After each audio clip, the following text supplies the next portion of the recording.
또 이르시되 내가 너희와 함께 있을 때에 너희에게 말한 바 곧 모세의 율법과 선지자의 글과 시편에 나를 가리켜 기록된 모든 것이 이루어져야 하리라 한 말이 이것이라 하시고,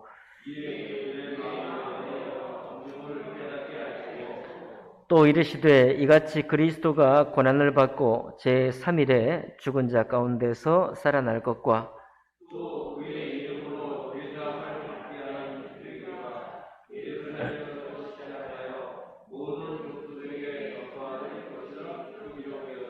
함께 읽습니다. 너희는 이 모든 일의 증인이라. 아멘. 말씀과 예배를 위해 잠깐 기도하겠습니다. 살아계신 하나님 아버지, 이 아침을 저희들에게 일깨워 주시고 또 부활 이후에 하나님 아버지 우리의 삶과 또 주님의 권면을 묵상하며 또 하나님의 선하신 인도받기를 원합니다. 하나님 아버지, 우리들의 신앙생활이 참 코로나 이 시기를 통해서 잠깐 머물러 있었지만은 이제는 하나님 이 부활을 기념하면서 이후에 또 저희들의 기도와 간구를 통해서 우리를 새롭게 인도해 주시기를 원합니다. 성령 하나님, 처음부터 기록하시고 처음부터 예언하시고 처음부터 확정하신 우리 성도의 삶, 그리스도인의 삶을 우리 속에 새롭게 일구어 주시기를 원합니다. 오늘 아침 첫 말씀으로 주님 앞에 순종하여 싸우니 이 순종한 우리의 믿음의 행보, 믿음의 발걸음이 저희 모든 교회와 또 인근 지역사회를 새롭게 주님 앞으로 이끄는 일에 쓰임받을 수 있도록 도와 주옵소서. 예배 시종을 주님께 의탁하며 귀하신 우리 주 예수님 이름으로 기도하옵나이다. 아멘. 여러분, 부활 주일을 마치고 특별 새벽 예배를 하는 것은 처음 있는 일입니다. 어떤 환경 때문에 저희가 전국 친교회를 갖게 되었기 때문에 부활 이후에 특별 새벽 예배를 하게 되었지만 이것이 도리어 저에게 새로운 의미가 되었습니다.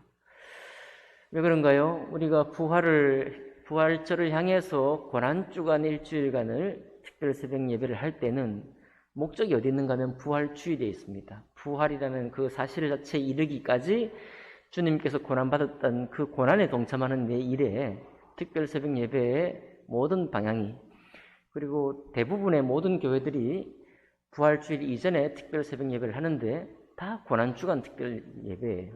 주님의 고난에 참여하는 그 목적으로 새벽 예배를 진행한 것입니다. 그런데 우리가 이제 부활주일을 마쳤지 않습니까? 부활주일을 마치고 특별 새벽 예배를 하려고 하니 본문도 없어요. 네, 모든 우리에게 알려져 있던 고난주간의 예배는 본문이 정해져 있든지 무수히 많은 고난에 참여할 수 있는 본문이 많이 있습니다. 이제 부활을 우리가 경험했습니다. 주님 부활에 우리가 참여했어요, 이미. 그리고 부활 이후에, 주님께서 부활한 이후에 우리의 신앙에 대해서 우리가 이제 얘기를 할 거예요. 우리가 주님 말씀을 들을 것입니다. 이 사실 자체가 우리에게 도전이 되고 우리의 마음을 새롭게 이끌고 있습니다. 부활 이후에 주님 부활을 우리가 경험했다고 하면, 주님 부활을 우리가 보았다고 하면, 말씀을 통해서 우리가 믿었다고 하면 그 다음에 우리의 발걸음은 어디로 향해야 될 것인가를 우리가 이제 일주일간 보게 되는 것입니다. 새롭지 않습니까? 저는 이것이 하나님의 은혜라 이렇게 생각이 됩니다. 먼저 우리 44절 보니까요, 주님께서 부활하시고 제자들과 함께 생선을 잡수시고, 그리고 처음으로 제자들을 깨닫게 하시는 말씀이 무엇인가 하면, 내가 너희와 함께 있을 때, 곧 십자가에 죽으시기 전에 3년 반 동안 같이 함께 다니실 때에 너희에게 말한 바 곧 모세의 율법과 선지자의 글과 시편에 나를 가리켜 기록된 모든 것이 이루어져야 하리라 한 말이 이것이라 라고 말씀을 새롭게 가르치고 있습니다. 이 말은 주님이 제자들과 함께 3년 반 동안 다니시면서 말씀을 가르쳤는데 그 가르친 말씀이 모세오경, 창세기부터 신명기까지 모세오경에 말씀하고 선지자의 글, 곧 이사야, 예레미야를 포함해서 소선지서, 그러니까 호세아 선지자부터 말라기 선지자까지 선지자가 쓴 선지자의 글과, 그리고 다윗이 쓴, 그리고 많은 솔로몬과 다른 아삽 등의 찬양 인도자들이 쓴 시편 속에서 예수님을 가리켜서 기록된 말씀을 가르쳤다는 거예요. 언제 가르쳤느냐?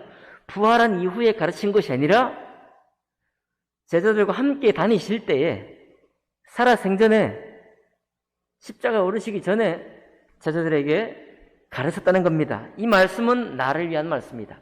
이 말씀이 너희와 함께하는 예수, 너희가 예수라고 하고 나사렛의 동네라고 하고 형제 동생들이 있었다고 하고 어머니가 마리아라고 하는 바로 나를 가리켜 이 말씀이 기록된 것인데, 이것을 가르치고 이제 부활한 이후에 주님께서 제자들에게 뭘 가르치는가 하면 그 말씀을 새롭게 처음처럼 가르치는 게 아니라 내가 그때 가르쳤던 그 말씀이 모든 것이 이루어져야 하리라 한 말이 곧 여기 부활한 나의 몸, 부활한 이 나의 몸에 이루어졌다는 것을 가르치는 거예요. 예. 여러분, 우리는 신앙생활을 어떤 기대를 가지고 이제 신앙생활을 할 수 있습니다. 무엇이 이루어져야 되겠다. 나의 어떤 소망이, 지금까지 어떤 소망을 품고 있었던 말씀이 뭔가 이루어지겠지. 지금까지 내가 살았던 삶과는 조금 더 새로운 어떤 삶이 이루어지겠지. 라고 하는 그런 기대를 가지고 신앙생활을 하는 경우가 종종 있고, 우리가 어제도 말씀을 나눴지만 우리 육의 몸, 우리 자연적인 이 삶을 통해서도 우리가 기대하는 바가 얼마나 많습니까? 그것을 가지고 나오는 것은 당연한 것이죠.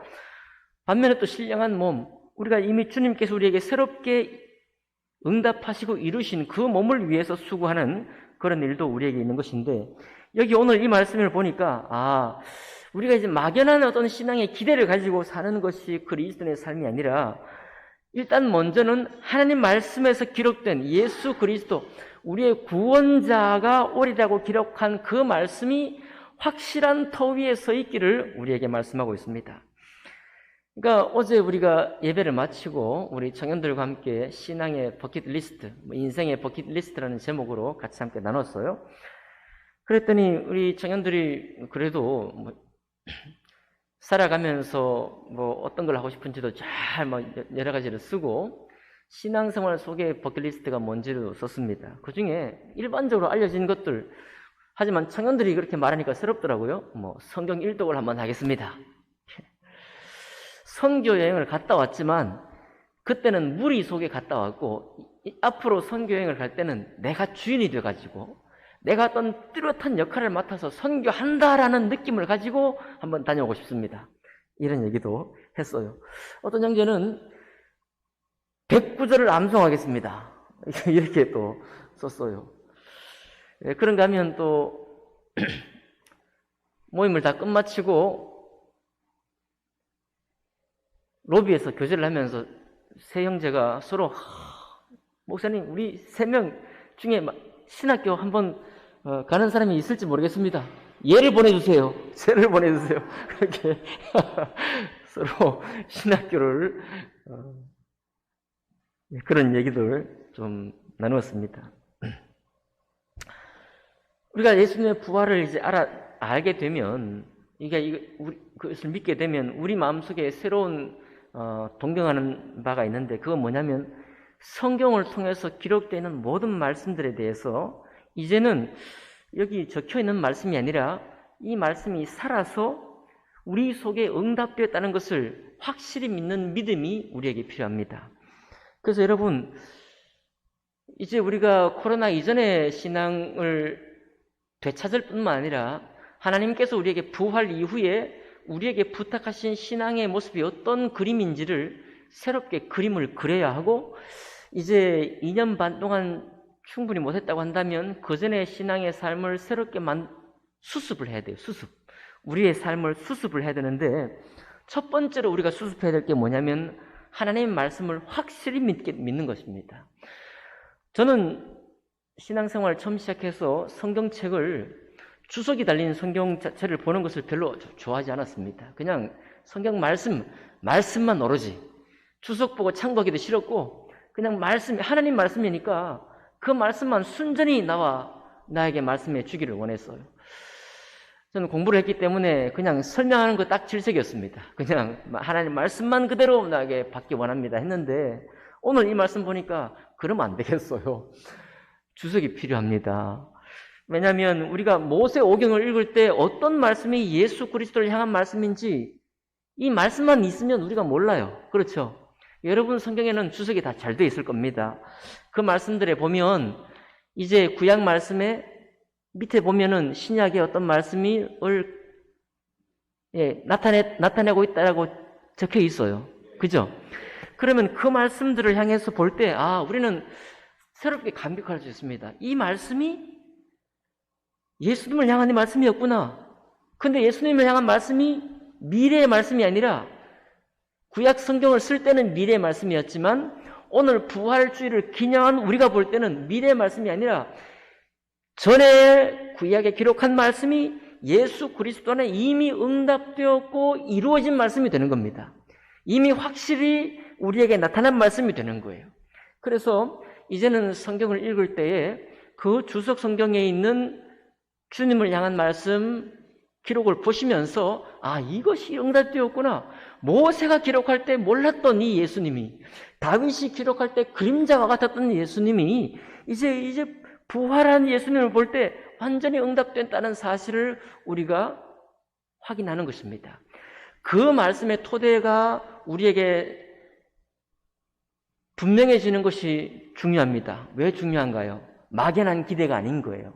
신앙은 우리의 전에 회포를 풀지 못했던, 전에 어떤 억눌렸던 한 풀이를 위해서 신앙생활을 하는 것이 아니라 하나님의 은혜로 기록한 말씀이 응답되었다는 사실을 확인하는 것이고, 그리고 그 분명한 사실을 위해서 우리가 신앙의 그림을 그려가고 오늘의 삶을 계획하는 것이 신앙이기 때문에 그렇습니다.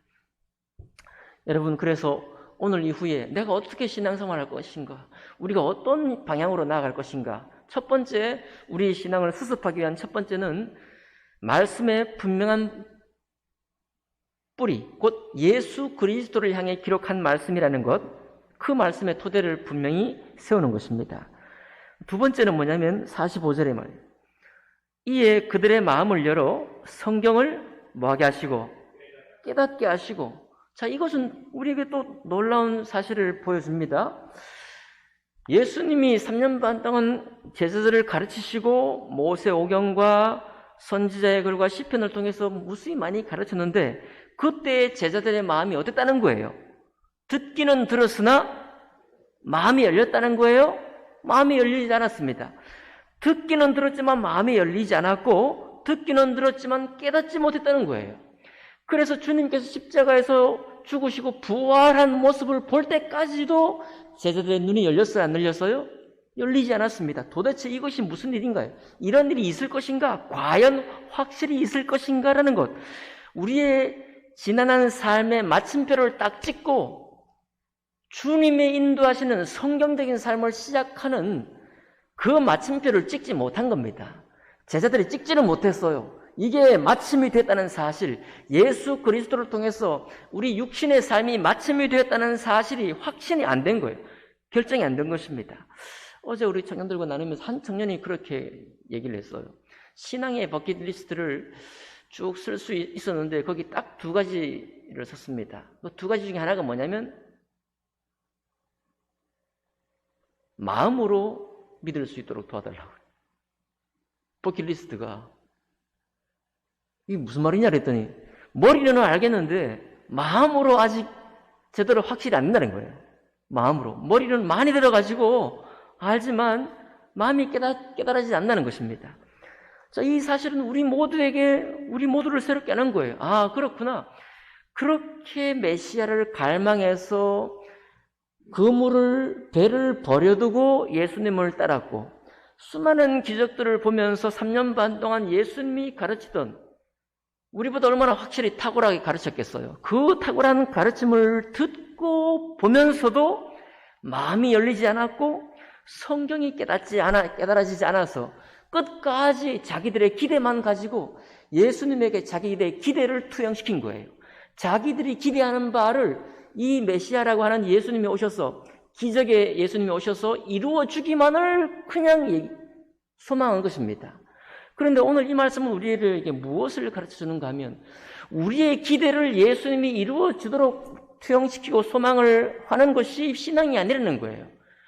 왜 주님이 부활하셔서 모세의 율법과 선지자의 글과 시편에 주님을 가리켜 기록한 모든 말씀이 이루어져야 했다고 하는 이 말씀, 그리고 이루어졌다는 것이 오늘 이 사실이라는 것을 깨우치셨고 마음을 열어 성경을 깨닫게 하기를 원하셨느냐? 그건 바로 성경의 말씀, 하나님의 간증이시고 하나님의 고백이시고 하나님의 약속이신 이 성경의 말씀이 우리 신앙의 시작이라는 겁니다.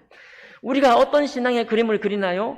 하나님의 말씀의 이 약속이 우리의 신앙의 그림이 되는 겁니다. 하나님의 언약이 우리 신앙의 그림이 되는 거예요.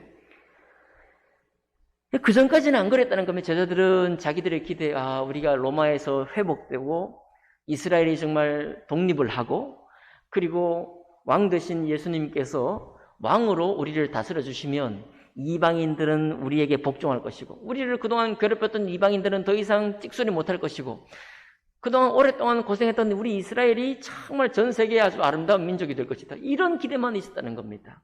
그것이 아니라는 것이죠. 도리어 주님은 이스라엘을 통해서, 복음을 통해서 천하 만민이 복을 얻기를 원하셨습니다. 우리가 다른 사람보다 높아지거나 내가 다른 사람보다 잘 살거나 또 복을 입었다는 것을 말하고자 하는 것이 아니라, 나를 통해, 나의 겸손된 자리를 통해서 다른 사람들이 저가 저런 삶을 살면서도 그리스도께 복종된 삶을, 부활한 그리스도께 완전히 자기 생애를 맡겨드리면서 겸손되이 살아가는구나. 우리를 보면서 복이 돼요. 우리를 보면서 예수 그리스도를 바라볼 수 있는 삶으로 우리를 인도하고 있는 것입니다.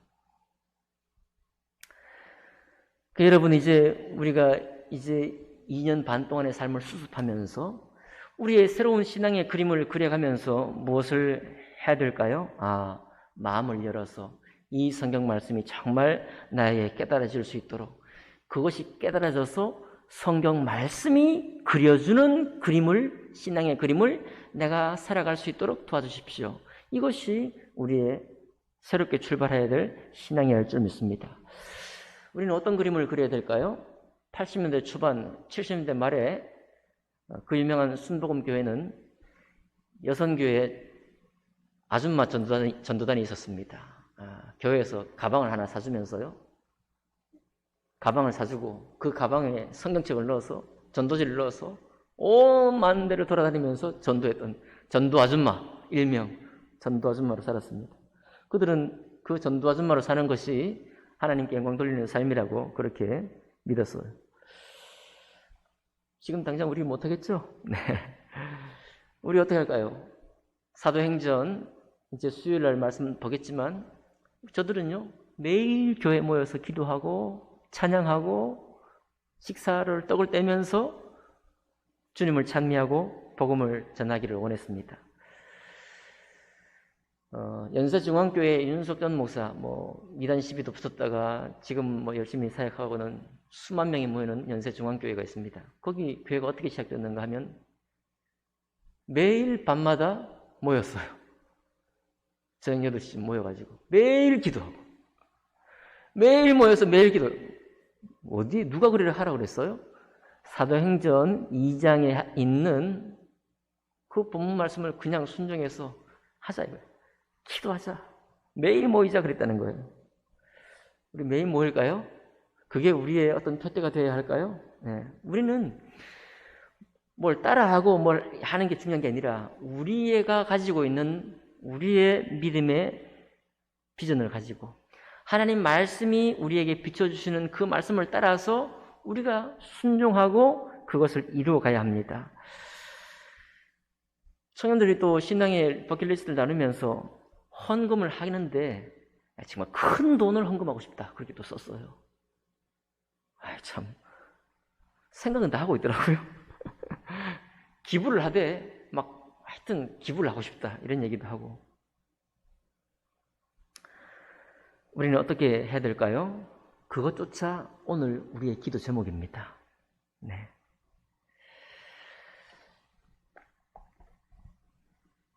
여러분, 구약은 우리의 위로입니다. 구약 성경은 하나님의 언약을 읽고 예수 그리스도를 말씀하고 있지만 구약 성경에는 우리의 위로가 많이 있어요. 다윗 같은 이도 큰 실수를 했으니까요. 그죠? 아브라함도 하나님을 믿지를 못해서 웃었으니까요. 사라도. 구약 성경은 우리의 삶을 격려하고 위로합니다. 우리의 삶을 인정해줘요. 우리도 똑같이 예수님 오시기 전에 부활이라는 이 놀라운 하나님의 언약이 이루어지기 전에 하나님을 믿었던 사람들이 어떻게 넘어지고 어떻게 우스꽝스러웠고 어떻게 우둔했고 이런 것들을 다 보여주니까 바로 우리가 살아가는 이 신앙생활 속에서 우리 스스로가 그런 모습을 보이니까 도리어 구약 성경을 보면 우리가 위로가 됩니다. 우리의 삶이 인정이 돼요. 그러나 이제 세 번째로 주님께서 우리 부활 이후에 우리에게 보여주시는 삶이 있는데 48절입니다. 48절 읽어볼까요? 48절 시작. 너희는 이 모든 일의 증인이라. 그래요. 구약 성경이 우리의 위로요, 격려요, 우리의 모든 삶에 내가 생각하는 거, 아까 우리가 기대했던 바 모든 기대조차도 하나님이 사랑하시고 인정하신다는 것 때문에 우리가 격려를 받습니다. 근데 우리가 믿음의 터 위에 굳게 서고 주님의 부활이 나의 부활이 되고 그리고 마음을 열어 성경을 깨닫게 하고 나면 우리의 소망이 어떻게 되는가 하면 우리의 기대를 이루는 것에서 증인된 삶으로 가는 겁니다.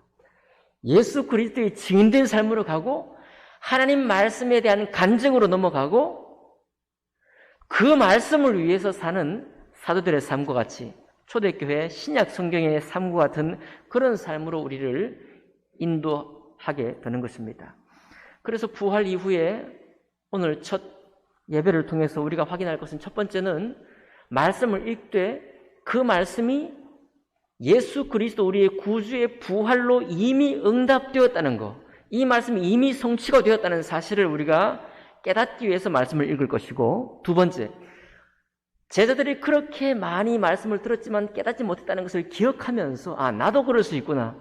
이제는 마음을 열고 성경을 깨닫게 하시는 성령님의 인도하심을 받아 진실로 깨닫게 도와주셔서 내 삶의 마침표를 일단 우리 인생 속에서 그렸던 기대의 마침표를 찍고 이제 초대교회 사도들이 그랬던 것처럼 맞죠? 베드로 사도 모든 사도들이 전부 다 무엇을 위해서 자기 삶의 기대를 이루기 위해서 살았기보다는 그리스도의 은혜의 복음을 전파하는 일에 생애를 다 드리고 있잖아요. 그렇죠? 교회를 세우고 있잖아요. 마찬가지로 우리도 말씀이 확실히 깨달아져서 마침표, 느낌표를 찍고서 우리가 할 일이 뭐냐면 이 하나님의 말씀이 진리인 것과 모든 것이 말씀대로 이루어진다는 사실과 예수께서 모든 사람의 구주가 되신다는 사실에 증인된 삶을 사는 것입니다. 이것이 부활한 그리스도께서 우리에게 보여주시는 신앙의 비전이고 인생의 비전인 것입니다. 이 말씀을 우리가 어떻게 순종할까? 이 말씀을 우리가 어떻게 내 삶 속에 이루어 갈까를 오늘부터 기도하는 것입니다. 오늘부터요. 오늘부터 부활 이후에 내 삶이 어떻게 되어갈까? 어떻게 우리의 교회의 삶을 이루어갈까를 구하고 응답을 함께 받으면서 신앙생활을 시작할 것입니다. 여러분, 말씀을 매듭짓겠어요? 창세기 1장 1절에 태초에 하나님이 천지를 창조하시니라. 이 말씀을 붙들고 살았던 사람이 3년 반 동안 따랐던 제자들의 삶이에요. 그런데 부활 이후의 제자들의 삶은 어떤 삶을 붙잡게 되나요? 도리어 요한복음 1장 1절에 같습니다. 태초에 말씀이 계시니라. 우리는 창조주의 섭리를 누리며 오늘도 이 봄의 제전, 봄의 축제, 봄의 왈츠를 즐기면서 향유할 수 있는 권리가 있습니다. 우리는 오늘도 그렇게 살 겁니다. 그런데 이제는 우리가 창조주의 섭리만 가지고 노래할 사람들이 아니라 우리는 태초에 말씀이 계셨고 그 말씀이 나타났고 그 말씀이 성취가 되었고 그 말씀의 증인이 바로 우리라는 사실을 믿고 사는 사람들이에요. 하나님 나에게 이 신앙의 어떤 비전을 살 것인지 그림을 그려주십시오. 성포 성소 침례 교회로 우리 주님께서 우리를 부르셨사오니 이제 부활 이후에 우리의 신앙의 그림을 어떻게 그려야 할지 주님 보여주십시오. 오늘 우리의 기도 제목입니다. 여러분과 제가 성령 하나님이 살아계시기 때문에 그분의 인도를 함께 받으면서 우리의 신앙을 수습할 뿐만 아니라 새로운 비전을 따라 살아갈 수 있는 여러분과 제가 되기를 주님 이름으로 축복합니다. 기도하겠습니다.